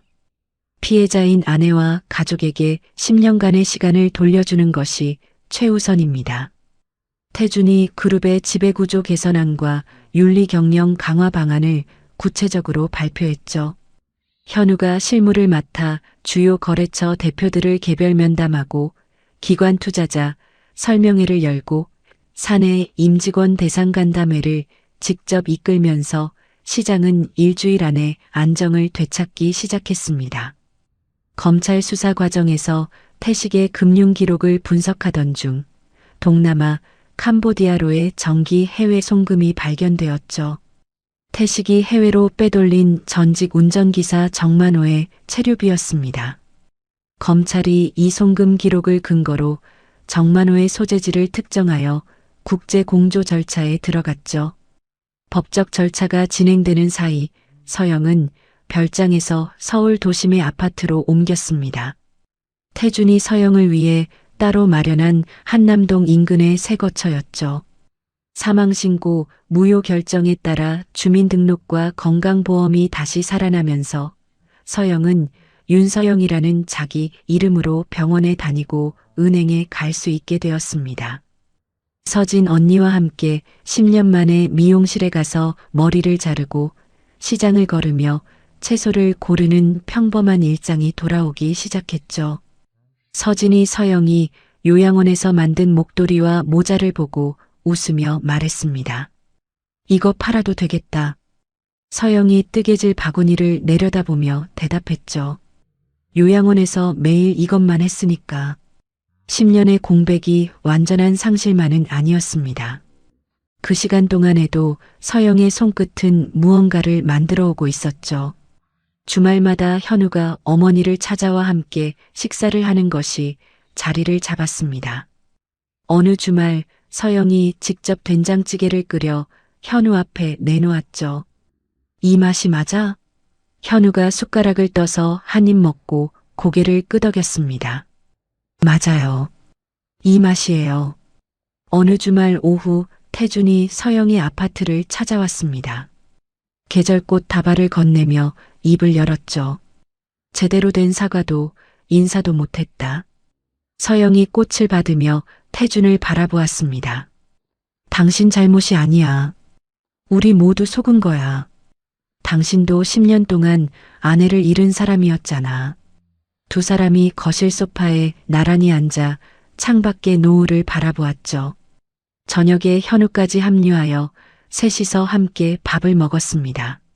식사를 마친 서영이 입을 열었죠. 이제 나도 내 이름을 되찾았으니 하고 싶은 게 있어. 태준과 현우가 서영을 바라보았습니다. 가족이랑 바다를 보러 가고 싶어.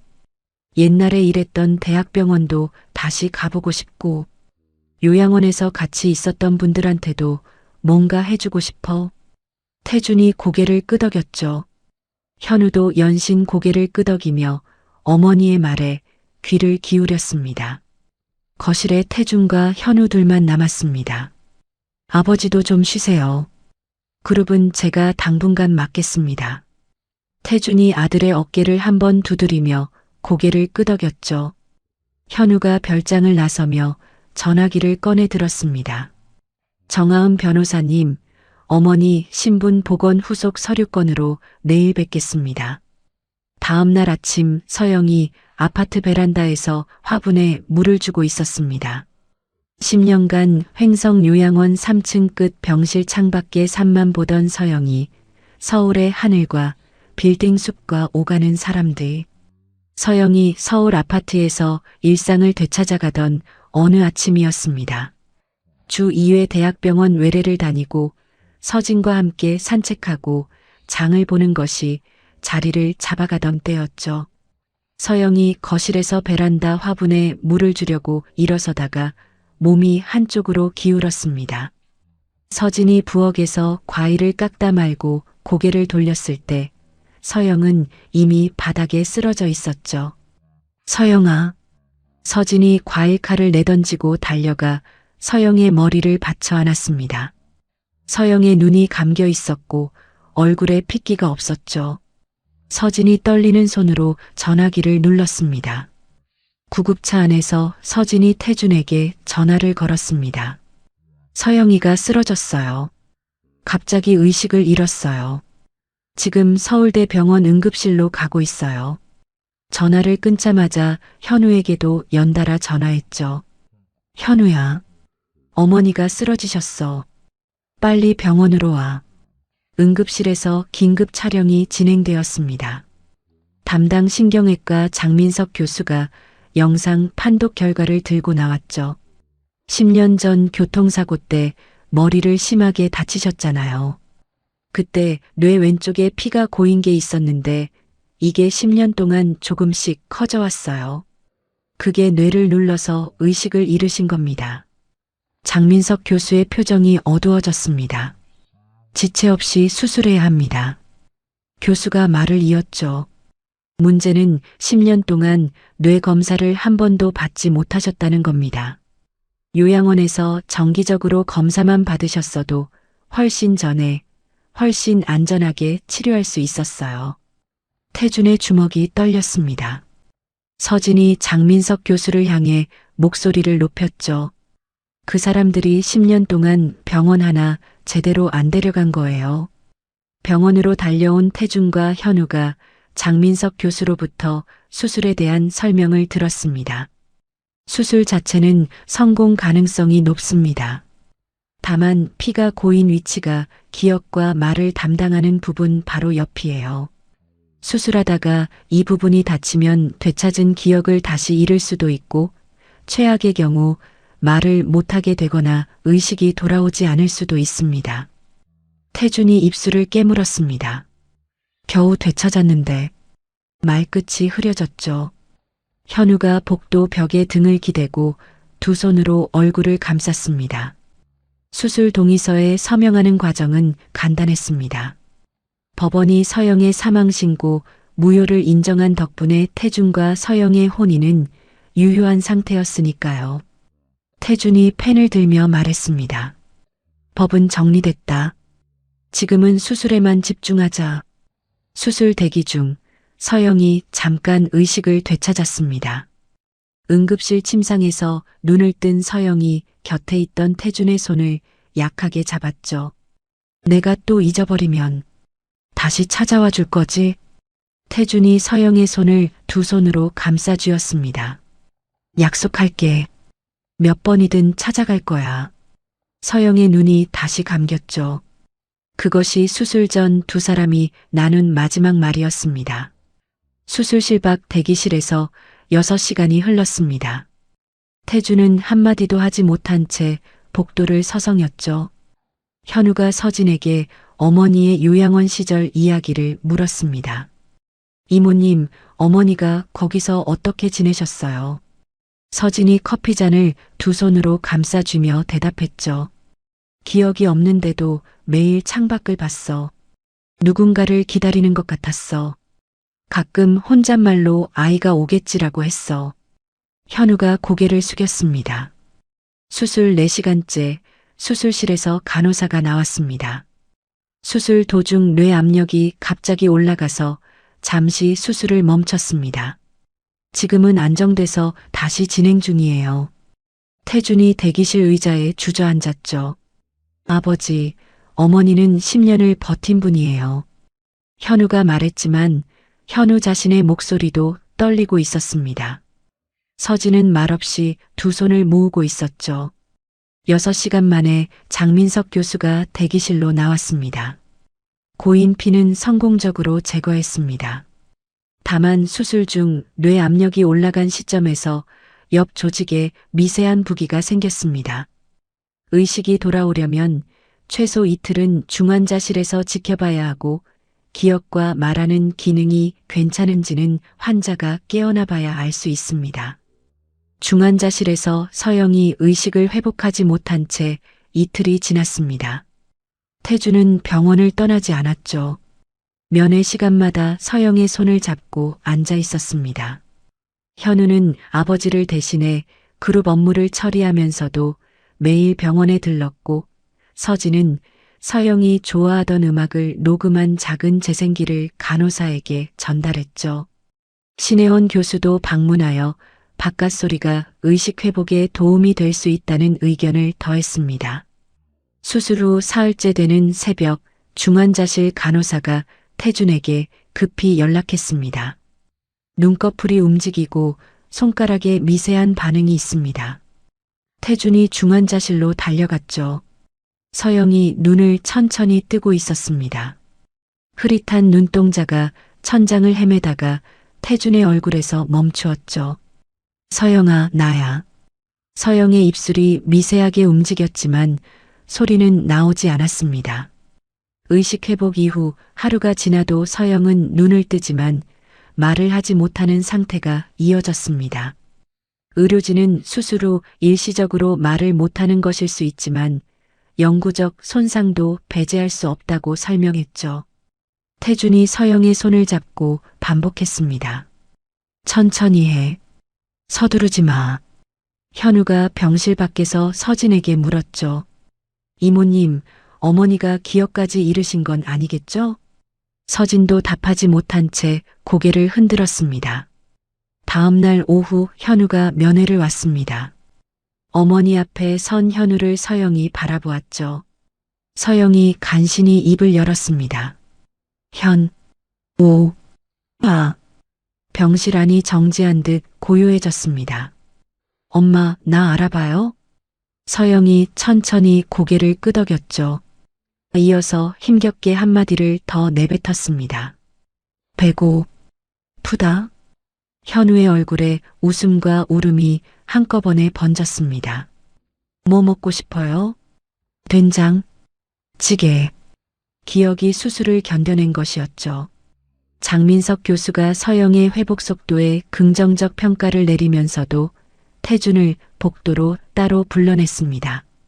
피가 있던 자리에 흉터 조직이 생기기 시작하고 있습니다. 나중에 이게 경련을 일으킬 수 있어요. 최소 6개월 동안 약을 드셔야 하고 한 달에 한 번 뇌 검사를 받으셔야 합니다. 스트레스와 피로는 절대 안 됩니다. 태준이 고개를 끄덕였죠. 서영이 일반 병실로 옮겨진 뒤 장민석 교수에게 직접 말했습니다. 선생님, 제 상태를 저한테 직접 말해주세요. 나는 10년 동안 아무것도 모른 채 지냈어요. 이제는 내가 알아야 해요. 장민석 교수가 솔직하게 설명했죠. 서영이 담담하게 고개를 끄덕이며 대답했습니다. 약 먹고 검사 다니면 되는 거죠. 해볼게요. 회복 중인 어느 날 예상치 못한 면회객이 찾아왔습니다.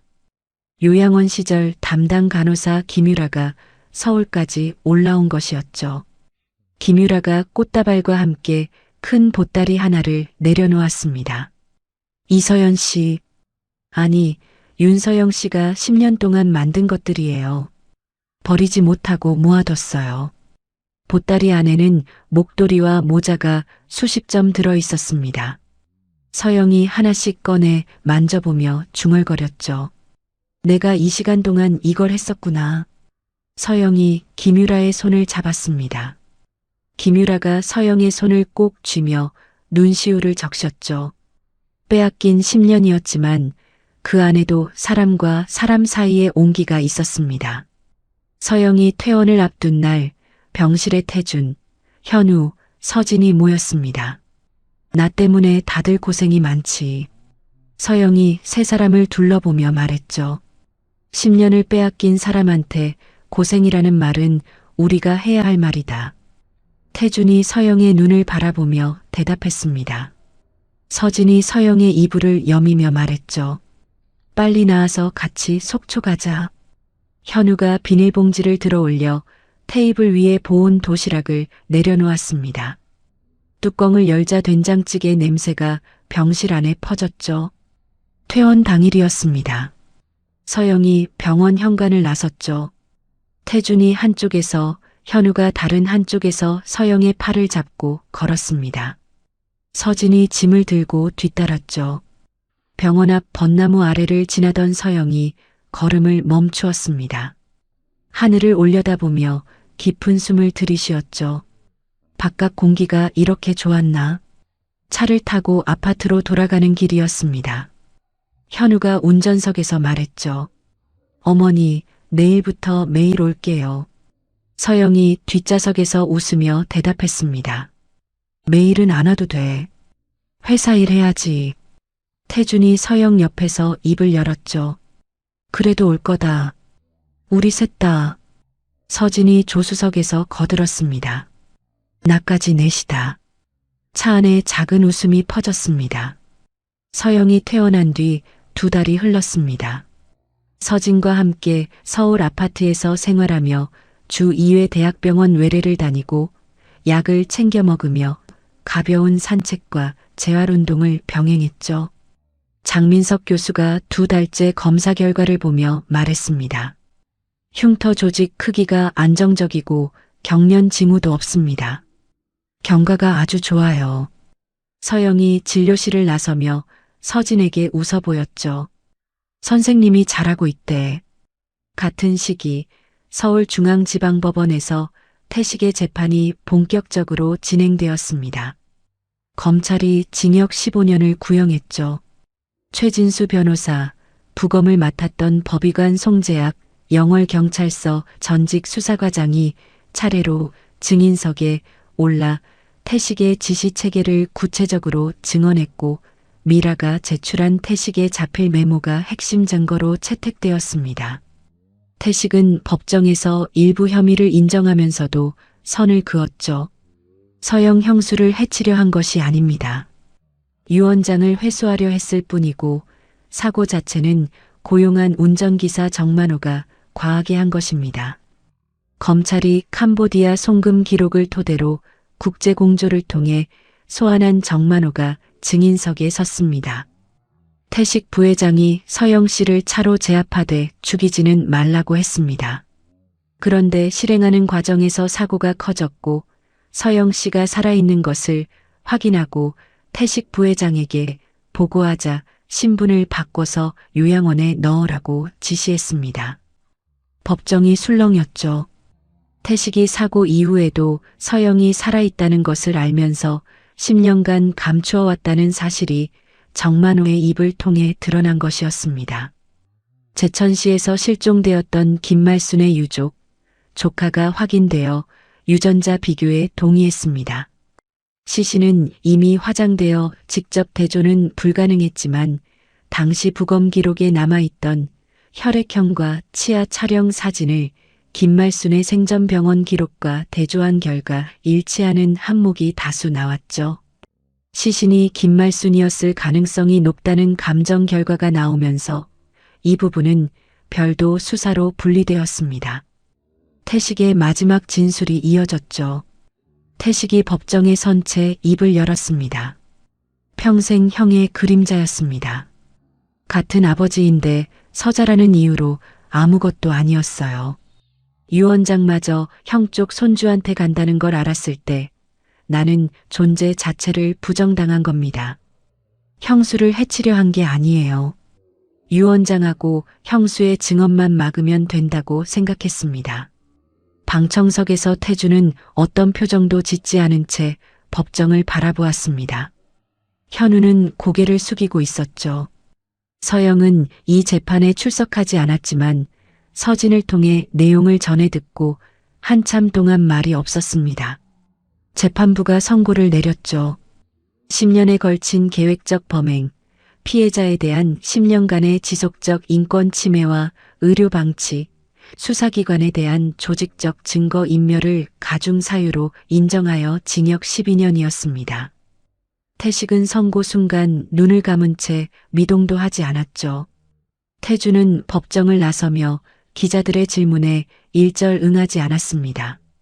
미라에 대한 재판도 따로 진행되었습니다. 미라는 당시 태식의 비서로서 거부할 수 없는 위치에 있었다고 주장했죠.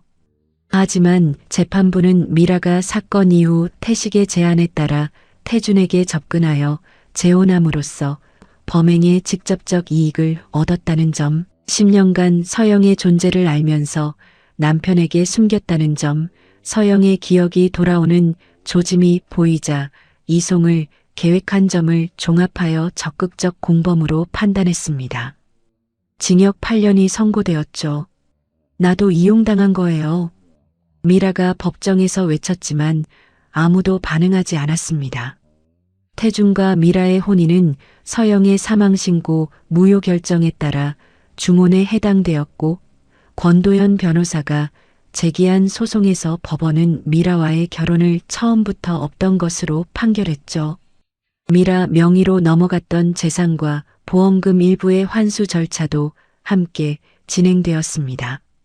법적 문제가 하나씩 정리되면서 선대 회장의 유언장 문제도 수면 위로 올라왔습니다. 서영의 기억으로 확인된 유언장의 존재, 서진이 미국에서 공수한 서영의 편지 원본, 그리고 태식의 삼성동 자택압수수색에서 검찰이 금고 안에서 찾아낸 유언장 원본, 태준이 법률팀을 통해 유언장의 효력을 되살리는 절차를 밟았죠. 유언장에 적힌 대로 그룹 지분 일부가 서영 명의로 돌아가는 과정이 시작되었습니다. 아버지의 뜻이 이제야 제자리를 찾는다. 태준이 권도현 변호사에게 서류를 건네며 말했죠. 그룹 지배구조 재편도 이루어졌습니다. 태준이 이사회를 소집하여 태식이 맡았던 부회장직을 없애고 현우를 부사장으로 선임하는 안건을 올렸죠. 이사회가 만장일치로 승인했습니다. 현우가 취임 인사를 했습니다. 아버지와 어머니가 보여주신 것은 진실 앞에서 물러서지 않는 용기였습니다. 저는 그 가르침을 바탕으로 성도그룹을 투명하고 바르게 이끌겠습니다. 취임식에는 서영이 처음으로 성도그룹 공식 행사에 참석하여 아들의 모습을 지켜보았죠. 취임 직후 서영이 성도그룹 본사를 방문했습니다. 로비에서 20년 넘게 근무해온 경비원과 안내데스크 직원이 서영을 알아보았죠. 사모님, 경비원이 눈시울을 적시며 고개를 숙였습니다. 서영이 현우의 집무실 문 너머로 아들이 보고서를 검토하는 모습을 지켜보다가 서진에게 말했죠. 이 아이가 이렇게 컸구나. 내가 없는 동안 혼자서 이만큼 자란 거야. 현우가 고개를 들어 어머니를 발견하고 자리에서 일어나 사무실 안으로 안내했습니다. 서영의 건강이 안정되면서 태준이 제안을 했죠. 성도재단 밑에 교통사고 피해자하고 기억을 잃은 환자들을 도와주는 기금을 만들자. 서영이 잠시 생각하다가 대답했습니다. 내 이름을 쓰려면 그냥 서영 기금이라고만 해줘. 성도그룹 회장 부인의 기금이 아니라 한때 이름을 잃어버렸던 사람의 기금이었으면 좋겠어. 서영 기금 설립 기자회견이 성도그룹 본사 대강당에서 열렸습니다. 서영이 직접 무대에 올랐죠. 저는 10년 동안 제 이름을 몰랐습니다.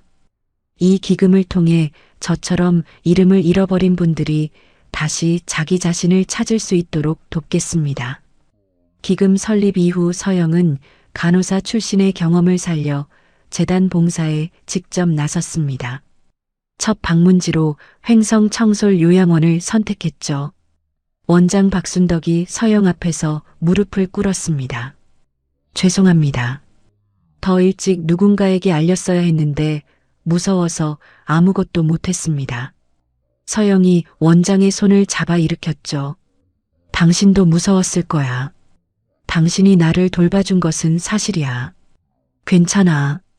서영이 자신이 10년간 머물렀던 3층 끝 병실을 다시 들어가 보았습니다.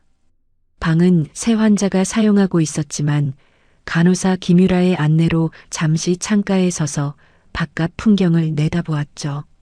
여기서 매일 저 산만 봤는데 산 너머에 내 가족이 있는 줄은 몰랐어.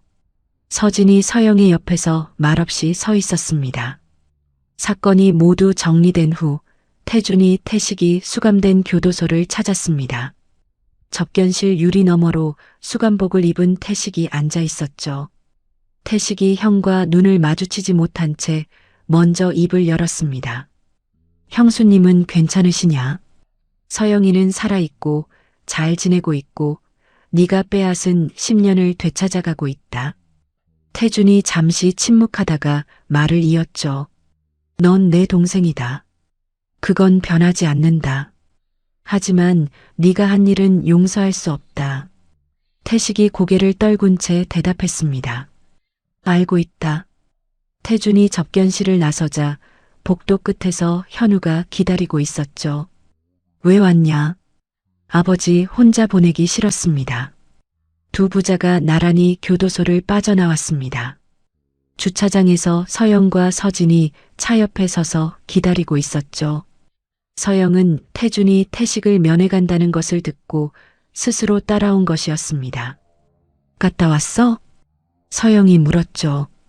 태준이 고개만 끄덕였습니다. 서영은 더 묻지 않았죠. 네 사람이 차에 올랐습니다.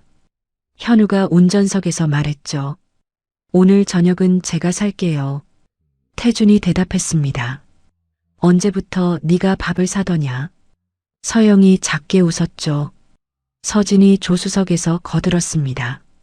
조카가 사는 거면 비싼 데 가자. 차 안에 웃음소리가 퍼졌습니다. 모든 문제가 해결된 것은 아니었죠. 태식에 대한 상처도 서영의 건강관리도 10년의 공백도 김말순 사건의 수사도 남아 있었습니다. 하지만 함께 나아가고 있다는 것이 이 평범한 귀갓길의 웃음 속에 담겨 있었죠. 현우가 예약한 식당에서 네 사람이 식사를 마치고 헤어지는 자리에서 서진이 입을 열었습니다. 나는 슬슬 미국으로 돌아가야 해. 사업 정리 마무리도 남았고 무엇보다 서영이가 이제 괜찮으니까. 서영이 서진의 손을 잡았죠. 언니가 아니었으면 나 못 버텼어. 언니가 내 이름을 불러줬을 때 처음으로 내가 돌아온 것 같았어. 서진이 서영을 끌어안으며 말했습니다. 이번에는 자주 올게. 그리고 전화 안 받으면 바로 비행기 탄다. 서영이 언니의 등을 두드리며 웃었죠.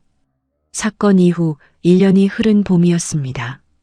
서영이 장민석 교수의 정기 검진을 마치고 진료실에서 나왔죠. 흉터 조직이 완전히 안정됐고 경련 징후도 없습니다. 약도 조금씩 줄여가도 좋겠어요. 서영이 진료실 문을 닫으며 서진에게 전화를 걸었습니다. 언니 나 졸업이래. 전화기 너머로 서진의 웃음소리가 터져나왔죠. 같은 주 신혜원 교수가 서영의 마지막 정기 상담을 진행했습니다. 기억 기능, 말하는 기능, 일상생활 수행 능력 모두 정상입니다. 더 이상 정기 상담은 필요 없어요. 서영이 진료실 의자에서 일어서며 말했죠. 선생님이 아니었으면 기억을 못 되찾았을 거예요. 신혜원이 미소를 지으며 대답했습니다. 기억을 되찾은 건 선생님 자신의 힘이에요. 저는 문을 열어드렸을 뿐입니다. 어느 저녁 현우가 한남동 자택 서재로 태준을 찾아왔습니다. 아버지, 소개해드릴 사람이 있습니다. 태준이 안경을 벗으며 아들을 바라보았죠. 정아은 변호사님을 가족한테 정식으로 소개하고 싶습니다. 태준의 입가에 웃음이 번졌습니다. 내 어머니한테 먼저 말씀드려라. 이미 어머니가 아버지한테 먼저 말하라고 하셨어요. 태준이 웃음을 터뜨렸죠. 서영의 아파트에서 소박한 식사 자리가 열렸습니다. 태준, 현우, 하은, 그리고 이 자리를 위해 미국에서 잠시 돌아온 서진까지 모였죠. 서영이 직접 차린 밥상이 거실 테이블을 가득 채웠습니다. 태준이 하은에게 고개를 숙이며 말했죠. 우리 현우가 힘든 시기에 옆에 있어줘서 고맙다. 하은이 두 손을 모으며 대답했습니다. 아닙니다. 현우 씨 곁에 있으면서 저도 많이 배웠습니다. 서영이 하은의 손을 잡으며 말했죠. 우리 현우가 좋은 사람 만났구나. 하은의 눈시울이 붉어졌습니다. 서진이 젓가락을 들며 분위기를 바꿨죠. 자, 이제 밥 먹자. 서영이가 이렇게 많이 차려놨는데. 서영과 태준 사이의 관계도 조심스럽게 다시 만들어지고 있었습니다. 법적으로는 여전히 부부였지만 10년의 공백과 그 사이에 벌어진 모든 일을 생각하면 서두를 수 없었죠. 주말마다 함께 식사를 하거나 산책을 하며 천천히 서로를 다시 알아가고 있었습니다. 우리 처음 만난 사이라고 생각하자. 다시 시작하자. 태준이 어느 주말 산책길에서 말했죠. 서영이 웃으며 고개를 끄덕였습니다. 어느 봄날 태준과 서영이 단둘이 한강공원을 걷고 있었습니다. 벚꽃이 흩날리는 길이었죠. 미안하다. 그때 내가 출장을 가지 않았으면, 내가 직접 확인했으면 이런 일은 없었을 텐데. 태준이 걸음을 멈추며 10년간 품어온 말을 꺼냈습니다. 서영이 태준의 얼굴을 바라보며 대답했죠. 10년 동안 나도 어딘가에서 당신을 기다렸던 것 같아. 기억은 없었지만 마음은 알고 있었나 봐. 태준이 주머니에서 작은 것을 꺼냈습니다. 서영의 결혼 반지였죠. 요양원에서 찾아낸 뒤 보관해왔던 서영이 실제로 끼고 있던 진짜 반지. 태준이 서영의 왼손을 잡고 반지를 손가락에 끼워 주었습니다. 서영이 반지를 내려다보았죠. 두 사람은 아무 말 없이 벚꽃길을 걸었습니다. 성도재단 서영 기금 설립 1주년 기념 행사가 열렸습니다. 서영이 무대에 올라 첫 해 성과를 발표했죠. 지난 1년간 전국의 교통사고 후 기억을 잃은 분 23명에게 치료비와 재활비를 지원했고, 신원을 알 수 없는 환자 5명의 가족을 찾아주었습니다. 그중 7명이 가족의 품으로 돌아갔습니다. 서영이 객석을 바라보며 말을 이었습니다. 제가 이름을 되찾는데 10년이 걸렸습니다. 이 기금이 있는 한 다른 분들은 그보다 훨씬 빨리 자기 자신을 되찾으실 수 있을 겁니다. 객석 첫 줄에서 태준, 현우, 하은, 서진이 나란히 박수를 쳤죠. 서영의 기금 활동은 점점 넓어졌습니다. 전국의 요양원과 장기 입원 시설을 돌며 기억을 잃은 환자와 신원을 알 수 없는 환자들의 현황을 조사했죠. 서영은 각 시설을 방문할 때마다 환자들의 손을 잡고 말했습니다. 이름이 기억나지 않아도 괜찮아요. 당신이 누구인지 찾아줄 사람이 있어요. 이 활동이 뉴스에 보도되면서 전국에서 후원과 실종자 제보가 쏟아지기 시작했죠. 보건복지부와 경찰청이 공동으로 장기 입원 신원 미상 환자 실태조사에 나서게 되었고, 서영은 조사자문위원으로 이름을 올렸습니다. 가을 현우와 하은의 결혼식이 서울 시내 한 호텔에서 열렸습니다. 주례 없이 가족식으로 진행된 예식이었죠. 태준이 아들 앞에 서서 축사를 했습니다. 내 어머니를 지켜낸 네가 자랑스럽다. 내 앞으로의 날들이 지난 10년보다 훨씬 좋을 거다. 예식장 대기실에서 서영이 며느리 하은에게 작은 상자를 건넸습니다. 안에는 서영이 결혼할 때 시어머니로부터 받았던 비녀가 들어 있었죠. 이 집안에 좋은 날만 있을 거야. 하은이 두 손으로 상자를 받아들며 고개를 숙였습니다. 피로연에서 미국에서 날아온 서진이 현우에게 다가왔습니다. 조카, 우리 서영이 잘 부탁해. 서진이 축의금 봉투를 건네며 웃었죠. 하은의 부모가 서영에게 인사하자 서영이 대답했습니다. 가족이 곁에 있으면 못 이길 게 없더라고요.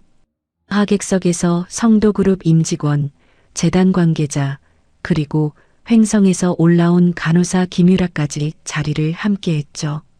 결혼식 다음 날 아침, 태준과 서영이 한남동 자택에서 함께 아침을 먹었습니다. 미라가 떠난 뒤 태준이 서영의 취향을 살려 새로 꾸민 집이었죠.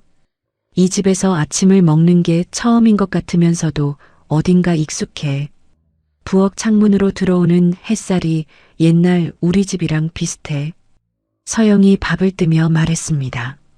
앞으로 매일 이렇게 먹을 거니까 금방 익숙해질 거다.